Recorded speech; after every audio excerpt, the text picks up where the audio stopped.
Now, my main question here is, can a husband or wife hire a private detective to spy on their spouse and present those photos in court? And more importantly, it's for a legal private investigator to stalk the people in India without any law regulating them.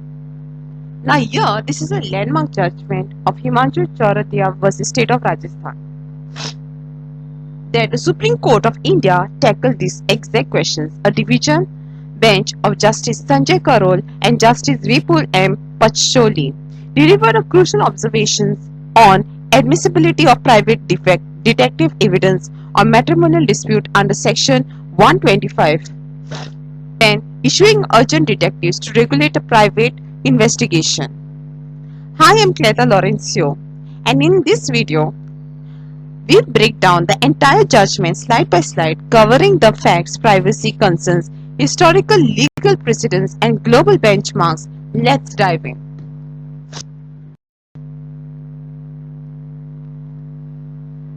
Case overview and background.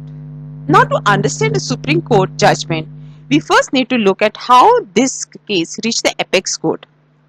So, this matter arose out of a bitter matrimonial dispute where husband challenges his wife's claim for maintenance. To support his defense, the husband submitted a photograph and a video recording showing his wife allegedly living in adulterous relation. The Supreme Court observed that these materials were evidently gathered through a private detective agency. This led to court to ponder two major issues. First, can interim maintenance be denied on such evidence? And second, why is there no statutory law in India to govern private investigators?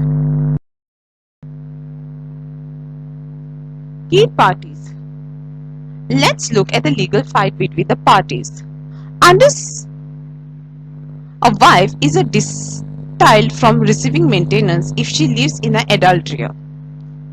Relying on this provision, the husband filed an objection with detective photos to stop paying interim maintenance. However, both Family Trial and the Rajasthan High Court dismissed the husband's objection right at the threshold stage. They held that the evidence would only be evaluated at the end of a full trial, refusing to stay interim maintenance. Aggrieved by this, the husband approached the Supreme Court. The Supreme Court set aside both lower court order, holding the court cannot turn a blind eye to prima facie evidence even at the interlocutory stage. Now, Section 125(4) of CrPC in interim maintenance. Now, here it highlights a core legal ruling on interim maintenance. The Supreme Court emphasized that Section 125 Clause 4 CrPC contains a statutory bar. If a spouse produces a clear ex facie proof showing that the other partner is living in adultery, family court must evaluate the evidence while deciding the interim maintenance application. Now, postponing such a crucial objection until the final conclusion, the trial causes a severe hardship to the husband and defeats the statutory purpose. If prima facie evidence exists, the interim maintenance can be stayed or denied pending full trial. Now, privacy concerns and need for law. Now, here comes the most important part of the judgment regarding detective industry itself. When deciding the case, the bench raised alarm bells over how private detective agencies operate in India. Currently, there is a total void of a regulatory law for private investigators. The court highlights three dangers: privacy violation, misuse of power, and no code of conduct. Now, here what happened in privacy violation is unchecked wiretapping, secret videography, and tracking directly violate individual fundamental privacy right. Now, misuse of power. Now, oversight, there are serious risks of extortion, harassment, and illegal surveillance.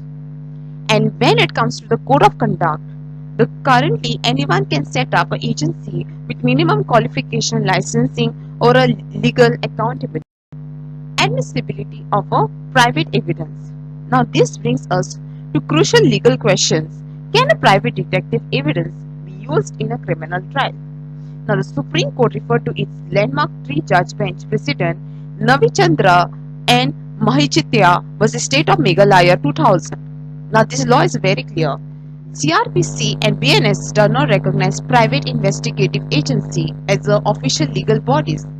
Therefore, private prosecutor cannot rely on evidence or reports gathered by private detectives during prosecution.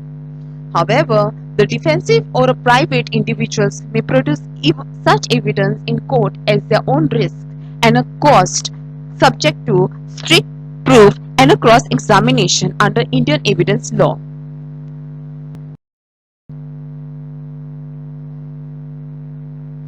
Now, did you know that India tried to pass a law for private detectives back in 2007? That is, the Private Detective Agencies Regulation Bill 2007 was introduced in Rajya Sabha but was never enacted into law.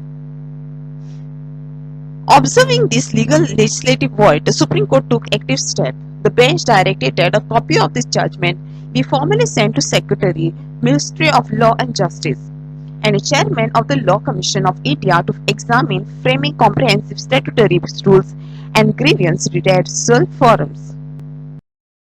Now, global regulatory benchmark. Okay. Now, the Supreme Court also pointed out the international examples that India could model its regulation after. Now, when we come to the Queensland, that is in Australia, statutory licensing and background verifications are mandatory for investigation. Then after, in Ontario, Canada, detective agency operated under strict private security and investigative service act. Followed by the Netherlands, the government regulated accreditation and formal training are required. And then last and not the least, in Singapore, the Private Security Industry Act regulates all private investigators.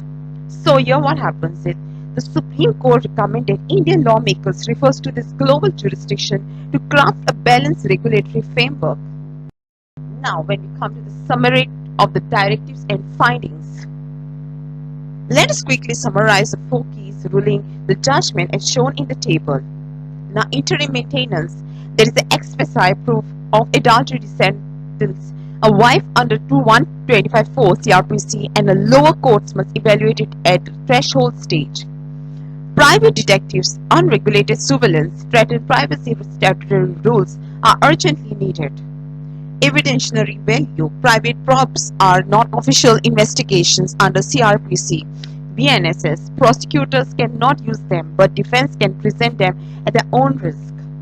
And legislative action, Union Government and the Law Commission urged to revisit the pending 2007 bill and framework new rules. So, what do you think?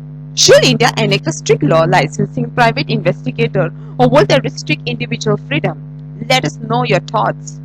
If you found this breakdown helpful, please smash the like buttons, share this video with the law colleagues, and subscribe to the channels for more landmark Supreme Court updates. Thank you for watching.